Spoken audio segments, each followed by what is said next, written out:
सदर ज़ी-वक़ार, अरबाब इल्म दानिश और सामीईन मुकर्रम, आज के इस मुअज़्ज़ज़ ऐवान में तकरीर के लिए मुझे हकीमुल उम्मत, तर्जुमान हकीकत और शायर मशरिक़ अल्लामा इक़बाल का ये शेर दिया गया है कि रज़्म हक़ को बातिल हो तो फौलाद है मोमिन। जनाब वाला अल्लामा इक़बाल यहाँ पर मर्द मोमिन की सिफ़ात को इन अल्फाज में बयान करते हैं कि हो हल्का यारान तो बरे शम की तरह नर्म, कि हो हल्का यारान तो बरे शम की तरह नर्म, रज़्म हक़ को बातिल हो तो फौलाद है मोमिन।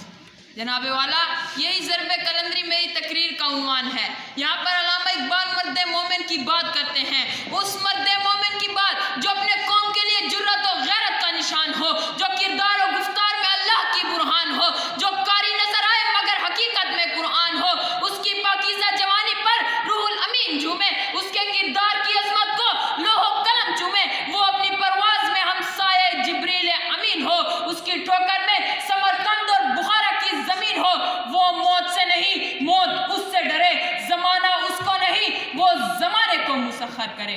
जनाबे वाला तजस्सुस बदल जाता है, राहें बदल जाती हैं मगर मंजिल कभी नहीं बदलती।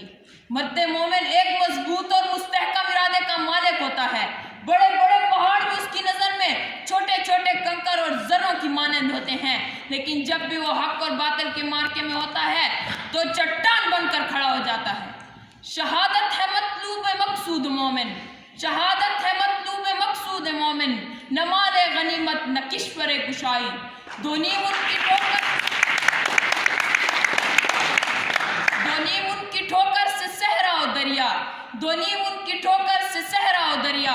सिमट कर पहाड़ उनकी हैबत से राही। जनाबे वाला अल्लामा इक़बाल अपने शेर की इस मिसरे में उस मर्द हुर की बात करते हैं जिसकी बात सच्ची हो, जो निडर